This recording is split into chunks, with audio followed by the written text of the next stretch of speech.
एक सविस्तर बातमी पाहूया। मुंबई महापौर पदावरून मोठा ट्विस्ट, उद्धव ठाकरे देवेंद्र फडणवीस यांच्यात चर्चा झाल्याची सूत्रांची माहिती आहे। राजकीय क्षेत्रातील ही सर्वात मोठी बातमी आपण पाहतोय। मुंबई महानगरपालिकेच्या निवडणुकीच्या पार्श्वभूमीवर महापौर पदावरून मोठा ट्विस्ट पाहायला मिळतोय। ही महत्त्वाची बातमी आपण पाहतोय। उद्धव ठाकरे आणि देवेंद्र फडणवीस यांच्यात चर्चा झाल्याची सूत्रांची माहिती मिळते। राजकीय क्षेत्रातील ही सर्वात मोठी बातमी आपण पाहतोय। ही अधिक महत्त्वाची बातमी आपण पाहतोय आणि या बातमीवर सविस्तर माहिती देत आहेत आपल्याला आपले प्रतिनिधी राहुल जोरी। राहुल, राजकारणातली सध्याची ही महत्त्वाची बातमी आपण पाहतोय, काय चर्चा झाली असेल दोघांमध्ये? खरं तर 118 जागा भाजप माहितीने मिळाल्यानंतर भाजपचा किंवा माहितीचा महापौर बसणार हे जरी स्पष्ट असलं तरी देखील 2 दिवसांपासून उपमुख्यमंत्री एकनाथ शिंदे यांच्याकडून एक नवी खेळी खेळण्याचं जे समोर येतंय, त्यांचे सर्व नगरसेवक जे आहेत ते आता एका पंचतारांकित हॉटेलमध्ये आहेत आणि हॉटेल पॉलिटिक्सला सुरुवात झाल्यानंतर आता एक नवा ट्विस्ट जो आहे तो समोर येतोय। अर्थात भाजप ज्यावेळी सत्ता स्थापनेचा दावा करेल, भाजप महापौर पदाचा दावा करेल, त्यावेळी शिवसेना उद्धव बाळासाहेब ठाकरे गटाचे सर्व नगरसेवक म्हणजेच 65 नगरसेवक हे अनुपस्थित राहतील। याचाच अर्थ आता देवेंद्र फडणवीस आणि म्हणजे माजी मुख्यमंत्री उद्धव ठाकरे आणि सध्याचे मुख्यमंत्री देवेंद्र फडणवीस यांच्या मागे पडद्यामागून जोरदार हालचाल ठरतात। दोघांचं या संदर्भात बोलणं झाल्याची माहिती देखील न्यूज 18 लोकमतला मिळते आणि एकंदरीत बघितलं तर भाजप ज्यावेळी सत्ता स्थापनेचा दावा करेल त्यावेळी पडद्याआड मात्र ठाकरे गट म्हणजेच ठाकरे गटाचे 65 नगरसेवक हे भाजपच्या पाठीशी ठाम उभे राहतील। अशा पद्धतीची योजना जी आहे ती आता रंगवली जाते। एकंदरीत बघितलं तर मागच्या 2-3 दिवसांपासून वारंवार भाजपकडून कुठल्याही पद्धतीचा उत्तर यामध्ये कुठल्याही पद्धतीचा दावा करण्यात येत नव्हता। मात्र भाजपकडून जरी काही झालं नसलं तरी शिवसेना शिंदे गटाकडून हॉटेल पॉलिटिक्सला सुरुवात झाली होती। आपल्या सर्वांना माहिती आहे की मागच्या 6 वर्षात राज्यातल्या राजकारणात हॉटेल पॉलिटिक्सचं खूप मोठं वर्चस्व जे आहे ते राहिलेले। ज्यावेळी हॉटेल पॉलिटिक्स झाले त्याच्यावेळी राज्यात अनेक मोठे आणि अतिशय वेगळे असे राजकीय समीकरण पाहायला मिळालेले आहेत। मग ती महाविकास आघाडीचा पॅटर्न असो किंवा त्यानंतर झालेले सगळे प्रयोग असो, आणि या टप्प्यावर जर अशाच पद्धतीचं पुन्हा एकदा हॉटेल पॉलिटिक्स सुरुवात झाला असेल तर मात्र पडद्याआड भाजपने देखील आपला हालचाली ज्या आहेत त्या सुरुवात केल्या आणि त्यामध्ये सर्वात महत्वाची सर्वात मोठी एक महत्वाची ट्विस्ट उद्धव ठाकरे आणि देवेंद्र फडणवीस यांच्यात झालेली चर्चा हे देखील बदलणारं समीकरण ठरू शकतं। नक्कीच राहुल, एकनाथ शिंदे यांनी जे हॉटेल पॉलिटिक्स केलं त्यामध्ये नगरसेवक हॉटेलमध्ये पाहायला मिळाले। त्यानंतर संजय राऊतही म्हणाले होते की आम्ही त्या हॉटेलमध्ये जेवायला जाणार। आता दावोसमध्ये मुख्यमंत्री आहेत आणि त्यामध्ये उद्धव ठाकरेंची चर्चा पाहायला मिळते दोघांमध्ये। कुठेतरी दोघांमध्ये एकी होऊ शकते का? काय शक्यता वर्तवण्यात येते? सध्याची जर परिस्थिती बघितली तर ज्या पद्धतीनं कल्याण डोंबिवलीमध्ये एकनाथ शिंदे गटांकडून ठाकरे गटाचे नगरसेवक फोडाफोडीला सुरुवात झाली आणि त्यानंतर ही रिॲक्शन जी म्हणू शकतो आपण ठाकरे गटाकडून येते। जर अशाच पद्धतीनं एकनाथ शिंदे जर उद्धव ठाकरे यांचे नगरसेवक जे आहेत ते फोडाफोडी करणार असतील तर मात्र सत्तेच्या सोबत जाताना भाजपला साथ देण्याची तयारी जी आहे ती उद्धव ठाकरे गटाकडून होताना दिसते।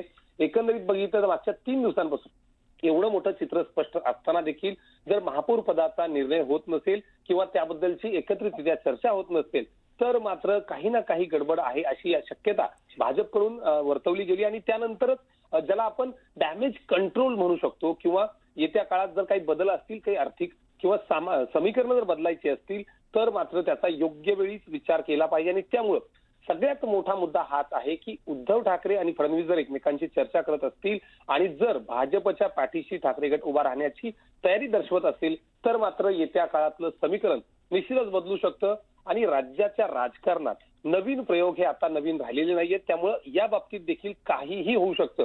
राजकारणात घडणाऱ्या गोष्टी याचा अंदाज लावण्यापेक्षा त्या आत्ता ज्या पद्धतीनं समोर येत आहेत त्या वर्तवण्यातच महत्वाचा मुद्दा असणार आहे। नक्कीच राहुल, महाराष्ट्राच्या राजकारणात आता काहीही नवीन राहिलेलं नाहीये, पण जे उद्धव ठाकरे फडणवीसांविरोधात त्यांनी आक्रमक भूमिका घेतली महापालिकेच्या निवडणुकीत आपण एकंदरीतच त्यांची भाषणं पाहिली, त्यामध्ये त्यांनी आक्रमकपणे फडणवीसांवर असेल भाजपवर असेल टीका केली, त्यासोबतच मनसेनं देखील टीका केली। मग हे जर उद्धव ठाकरेंनी भाजपला पाठिंबा द्यायचं ठरवलं तर मनसेची यात काय भूमिका असेल आणि एकनाथ शिंदे यावेळी काय करू शकतात?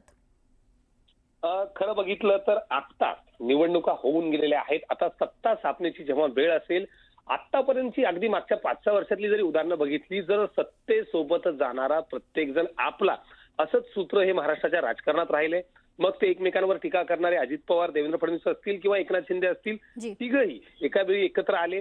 सर्वात महत्वाचं म्हणजे ज्या एकनाथ शिंदे यांनी अजित पवारांचा निषेध करून अजित पवारांना टार्गेट करून महाविकास आघाडी सोडली होती, त्याच अजित पवारांना त्यांना सोबतच्या खुर्चीवर एकत्र बसवावं लागलं. असे अनेक संदर्भ जे आहेत ते यापूर्वी देखील घडलेले आहेत.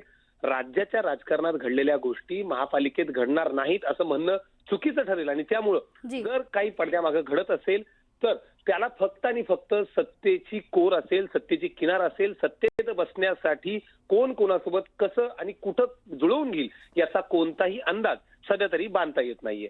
उद्धव ठाकरेंनी काही दिवस आधी देवाभाऊच्या मनात असेल तर महापौर आपला होईल असं विधान केलं होतं, तर नेमका वरचा देवाभाऊ की हेच ते देवेंद्र फडणवीस होते? देवाच्या मनात असेल तर महापौर आपला बसेल हे उद्धव ठाकरेंचं वाक्य आता अनेक अर्थानं घ्यावं लागेल. कारण जर ही अशी चर्चा होत असेल तर मात्र नक्कीच पडद्याआड मोठ्या गोष्टी घडत आहेत. पडद्याआडच्या घटनांना दुर्लक्षित करून चालणार नाही आणि ज्या टप्प्यावर आपण बघतोय की संजय राऊत असतील एकीकडे, संजय राऊत दुसरीकडे, देवेंद्र फडणवीसांकडून देखील अशा पद्धतीचं सुतोवाच जे आहे ते करण्यात आलं होतं आणि त्याच टप्प्यावर आता ज्या पद्धतीनं या दोघांमध्ये पडद्याआड चर्चा होते अशी माहिती समोर येते. जर हे खरं असेल, जर अशा पद्धतीची माहिती समोर येत असेल तर मात्र पडद्याआड दिसणाऱ्या किंवा घडणाऱ्या गोष्टी या ऐनवेळी किंवा अगदी शेवटच्या क्षणापर्यंत कोणाच्याही समोर येणार नाहीत याची काळजी घेतली जाईल. नक्कीच राहुल, अगदी शेवटच्या क्षणापर्यंत आता महापौर पदाची चुरस आपल्याला पाहायला मिळते आणि नेमका महापौर कोण बसेल आणि कशी युती महानगरपालिकेत आपल्याला पाहायला मिळेल हे पाहणं महत्त्वाचं ठरणार आहे. धन्यवाद दिलेल्या सविस्तर माहितीसाठी. तर आपण ही महत्त्वाची बातमी पाहतोय. मुंबई महानगरपालिकेच्या महापौर पदावरून राजकारणात चांगल्या घडामोडींना वेग आल्याचं पाहायला मिळतंय. मुख्यमंत्री देवेंद्र फडणवीस आणि उद्धव ठाकरे यांच्यामध्ये चर्चा झाल्याची सूत्रांची माहिती मिळते. जे उद्धव ठाकरे ज्यांनी महानगरपालिकेमध्ये प्रचार करताना फडणवीसांविरोधात प्रचार केला आणि त्याच प्रचारानंतर आता महापौर बसण्याची जी वेळ आली आहे त्यावेळी फडणवीस आणि उद्धव ठाकरेंमध्ये चर्चा झाल्याची सूत्रांची माहिती मिळते. एकीकडे आपण पाहिलं की एकनाथ शिंदेंनी हॉटेल पॉलिटिक्स केले, आपले सगळे नगरसेवक हे हॉटेलमध्ये आणून ठेवलेत आणि त्यांच्यामध्ये चर्चा सुरू आहे. त्यावेळी एकनाथ शिंदेंनी उद्धव ठाकरेंनी आपले नगरसेवक सांभाळून ठेवावेत असं वक्तव्य केलं होतं. पण आता दुसरीकडे फडणवीसांनी दावोस दौऱ्यावर असलेले मुख्यमंत्री फडणवीस यांनी उद्धव ठाकरेंना फोन करून त्यांची चर्चा झाल्याची माहिती आपल्याला सूत्रांकडून मिळते.